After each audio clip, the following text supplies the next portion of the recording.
అంతిమ దైవ గ్రంథం ఖురాన్. 18 అల్ కహఫ్ గుహ సూరా. YouTube link Aziz Shaik Nagur. ఈ వీడియోని చివరి వరకు చూడండి.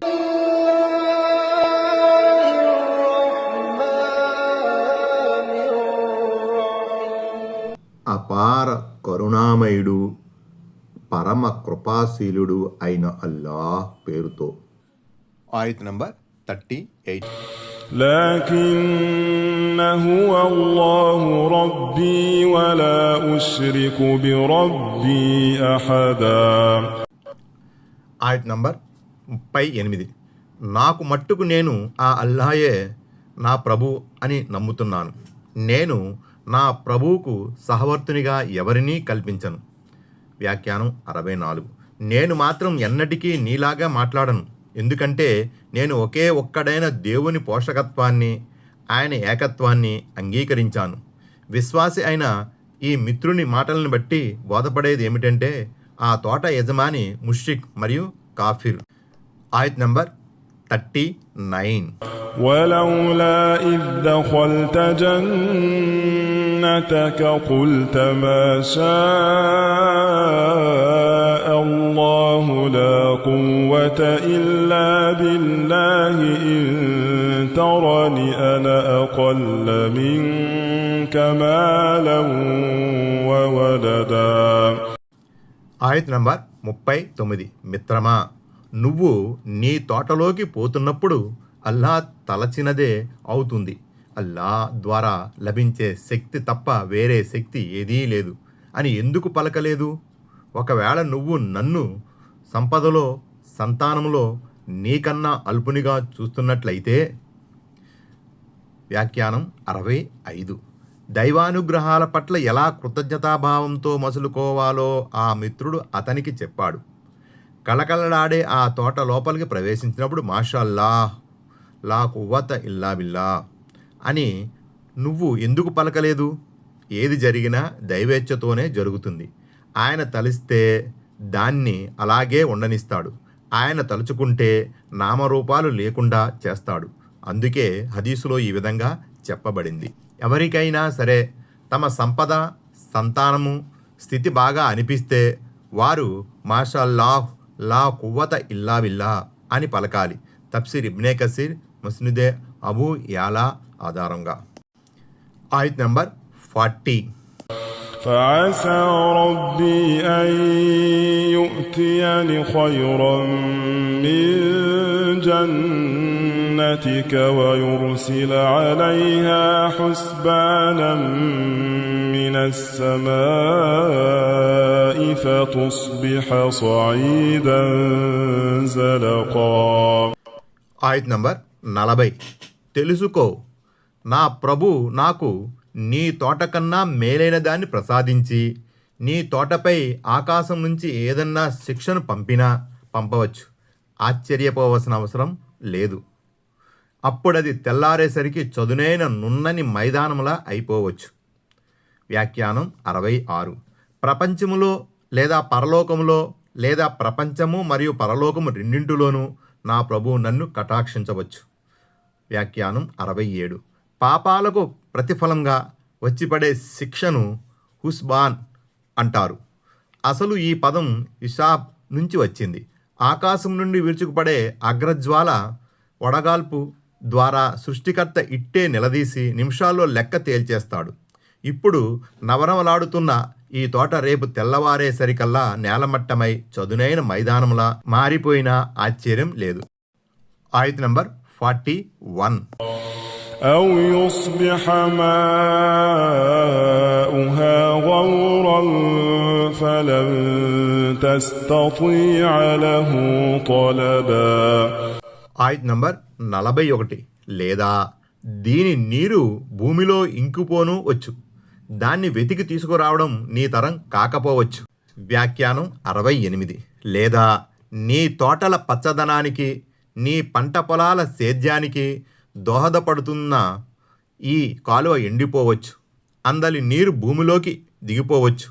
నీరు గనక నేల అడుగుకి వెళ్ళిపోతే ఆ నీటిని నేల ఉపరితలంలోకి తీసుకురావటం నీ తరం కాదు. పెద్ద పెద్ద యంత్రాలు, పంపు సెట్లు కూడా పనికి రాకుండా పోతాయి. అర్థమైందా? వ్యాఖ్యానం 69. ఇది తోట వినాశానికి సంకేతం. అంటే అతని తోటంతా ధ్వంసం చేయబడింది. ఆయత్ నంబర్ 42.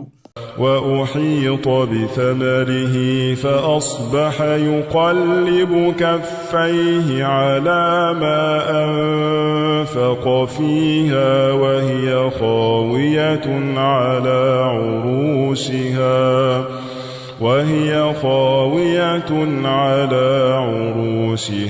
ويقول يا ليتني لم أشرك بربي أحدا. ఆయత్ నంబర్ 42. అతని పండ్లన్నీ ముట్టడించబడ్డాయి. దానికోసం పెట్టిన పెట్టుబడిపై అతను చేతులు నలుపుకుంటూ ఉండిపోయాడు. ఆ తోట తలక్రిందులై తడికెలపై పడి ఉంది.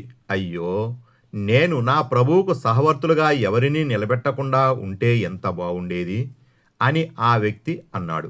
వ్యాఖ్యానం: ఇది తోట వినాశానికి సంకేతం. అంటే అతని తోటంతా ధ్వంసం చేయబడింది. వ్యాఖ్యానం 70.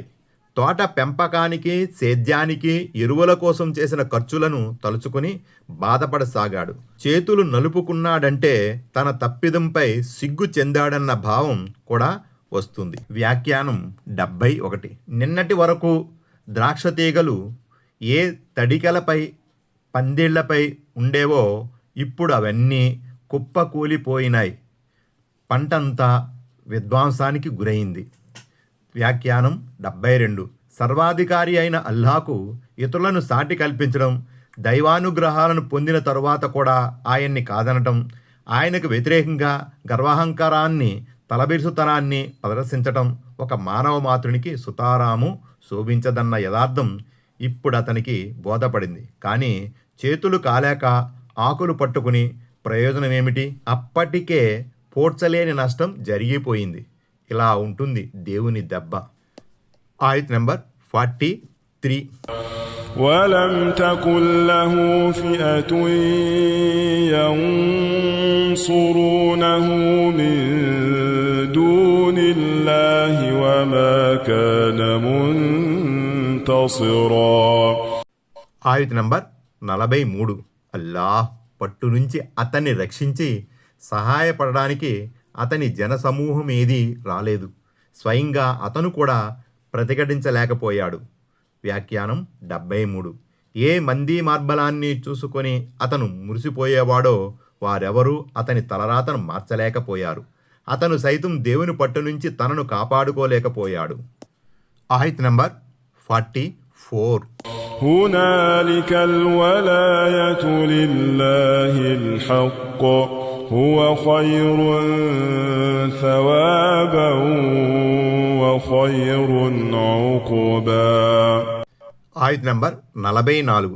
సర్వాధికారాలు సత్యబద్ధుడైన అల్లాహవేనని, పుణ్యఫలం ప్రసాదించడంలోనూ ఆయనే ఉత్తముడని, పర్యవసానం రీత్యా కూడా ఆయనే అత్యుత్తముడని అక్కడే తేలిపోయింది. వ్యాఖ్యానం 74. ఇలాంటి గడ్డు పరిస్థితిలో అందరికీ కనువిప్పు కలుగుతుంది. విశ్వాసులు, అవిశ్వాసులు అందరూ సాక్ష్యమిస్తారు. అల్లాహ్ తప్ప ఆ గండము నుంచి గట్టెక్కించే నిజదైవం ఎవరూ లేరని. కొమ్ములు తిరిగిన పొగరబోతులు, అధికార మదాంధులు సైతం అలాంటి గడ్డు పరిస్థితుల్లో దేవుని ఏకత్వాన్ని విశ్వసించడానికి సమాయత్తమవుతారు. కానీ ఆ తరుణములో విశ్వసించడం వారికే విధంగానూ లాభదాయకము కాజాలదు. ఫిరౌన్ వంటి అధికార మదాంధుడు కూడా సముద్రంలో మునిగే ముందు తన విశ్వాసాన్ని ప్రకటించాడు. ఆ విషయాన్నే దివ్య ఖురాన్లో ఇలా పేర్కొంది. చివరకు ఫిరౌన్ మునిగిపోతున్నప్పుడు ఇలా అరవసాగాడు: ఇశ్రాయేలు సంతతి వారు విశ్వసించే దేవుడే నిజమైన దేవుడని, ఆయన తప్ప మరో దేవుడు లేడని నేను విశ్వసించాను. నేను కూడా విధేయతతో శిరస్సు వంచే వారిలో ఒకణ్ణి. యూనుస్ 90. ఇతర అవిశ్వాసుల గురించి ఖురాన్లో ఈ విధంగా అనబడింది: వారు తీరా మా శిక్షను చూశాక మేమిప్పుడు ఒక్కడైన అల్లాహను విశ్వసించాము, అల్లాహకు భాగస్వాములుగా నిలబెట్టిన వారందరినీ నిరాకరిస్తున్నాము అని అంటారు. మోమిన్ 84. వ్యాఖ్యానం 75. తనను నమ్ముకున్న వారికి ఉత్తమ ప్రతిఫలాన్ని ప్రసాదించేవాడు, వారి కథను సుఖాంతం చేసేవాడు అల్లాహ్ మాత్రమే. ఆయత్ నంబర్ 45. واضرب لهم مثل الحياة الدنيا كماء أنزلناه من السماء فاختلط به نبات الأرض فأصبح هشيما تذروه الرياح وكان الله على كل شيء مقتدرا. ఆయత్ నంబర్ 45. ఓ ప్రవక్త, ప్రాపంచిక జీవితపు ఉదాహరణను కూడా వారికి తెలుపు. అది మేము ఆకాశము నుంచి కురిపించే వర్షపు నీరు వంటిది. దానివల్ల నేలలో దట్టమైన పచ్చిక మొలిచింది. ఆఖరికి అది పొట్టు పొట్టుగా మారిపోగా గాలులు దాన్ని లేపుకుపోతాయి. అల్లా అన్నింటిపై అధికారం కలిగి ఉన్నాడు. వ్యాఖ్యానం 76. ప్రపంచం ఎంత అస్థిరమైనదో తాత్కాలికమైనదో ఈ ఆయతులో పచ్చిక మైదానపు ఉపమానం ద్వారా వివరించడం జరిగింది. ఆకాశం నుంచి వానజల్లు కురవగానే నేలలో పచ్చిక మొలకెత్తుతుంది. పొలాలు సస్యశ్యామలంగా మారతాయి. చెట్లు పచ్చగా మారి కళకళలాడుతుంటాయి. కానీ కొన్ని మాసాలకే ఇవన్నీ ఎండిపోతాయి. అనావృష్టి మూలంగా నేల బీటలు వారుతుంది, లేదా పంటలు పండి ఎండుగడ్డిగా తయారవుతాయి. కుప్పలు నూర్చినప్పుడు ఆ గడ్డి పొట్టుగా మారిపోతుంది. వేగంగా వీచే గాలులు ఆ పొట్టును ఒక చోట నుంచి మరొక చోటకు తీసుకుపోతూ ఉంటాయి. సుడిగాలి వచ్చినప్పుడు ఆ గడ్డి పరకలు గిరగిరా తిరుగుతూ విలవిల్లాడుతాయి. ప్రాపంచిక జీవితం కూడా అంతే. ఈ ప్రాపంచిక వైభవాలు, ఆస్తిపాస్తులు, ఆలు పిల్లలు, అలంకారాలు నసర్వమైనవి.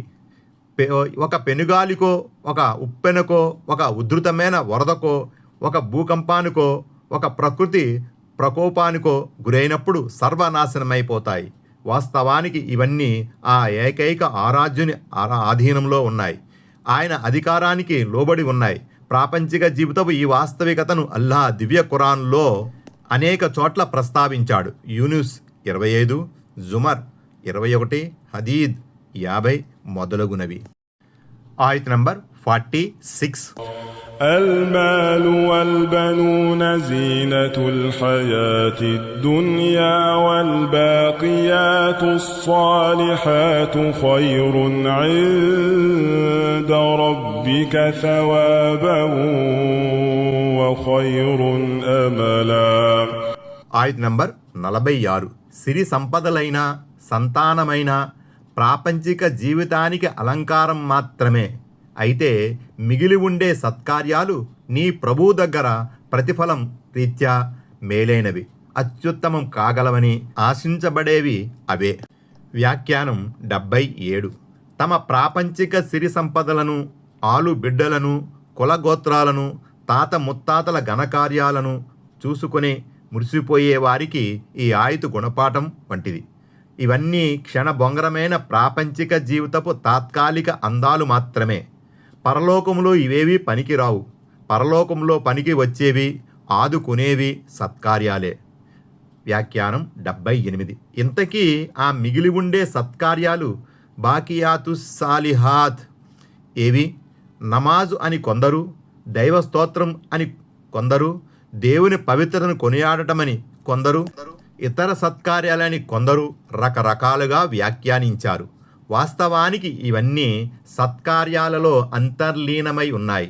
విద్యుక్త ధర్మాలు, ఫరాయజ్ తప్పనిసరిగా చేయాల్సిన పనులు, వాజిబాత్ ప్రవక్త సాంప్రదాయాలు, సుననన్ స్వచ్ఛంద ఆరాధనలు, నవాఫిల్ ఇవన్నీ బాకియాతు సాలిహాత్లో అంతర్భాగమే. అంతేకాదు నిషిద్ధాంశాలకు దూరంగా ఉండటం కూడా సత్కార్యాలుగానే పరిగణించబడతాయి. వాటికి కూడా పుణ్యం లభిస్తుంది. ఆయత్ నంబర్ 47. ويوم نسير الجبال وترى الأرض بارزة وحشرناهم فلم نغادر منهم أحدا. ఆయత్ నంబర్ 47. మేము పర్వతాలను నడిపిస్తాము, నువ్వు ఆ రోజున భూమిని చదును చేయబడి ఉన్నట్లుగా చూస్తావు. జనులందరినీ మేము ఒక చోట సమీకరిస్తాం, వారిలో ఏ ఒక్కరిని వదిలిపెట్టం. వ్యాఖ్యానం 79. ప్రళయ దినాన పరిస్థితి ఎంత భయానకంగా ఉంటుందో ఇక్కడ క్లుప్తంగా చెప్పబడింది. పర్వతాలు నడిపించడం అంటే అవి తమ తమ స్థానాల్లో ఉండవు. వాటిని దూది పింజల్లా ఎగురవేస్తాం. అవి గాలిలో తేలియాడుతూ ఉంటాయి. పర్వతాలు ఏకిన రంగురంగుల ఉన్ని మాదిరిగా అయిపోతాయి. అల్-ఖారియా 5.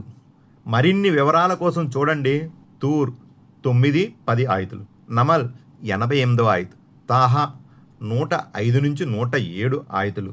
పర్వతాల్లాంటి భారీ వస్తువులే నేల నుండి పునాదులతో సహా పెకిలించవేయబడినప్పుడు ఇళ్ళు, చెట్లు, తదితర కట్టడాలు మాత్రం ఎలా నిలబడగలుగుతాయి? అందుకే నువ్వు భూమిని చదునైన ప్రదేశంలా చూస్తావు అని అనబడింది. వ్యాఖ్యానం 80. అంటే తొలివారిని, తుదివారిని, చిన్నవారిని, పెద్దవారిని, విశ్వాసులను, అవిశ్వాసులను అందరినీ సమావేశపరుస్తాం.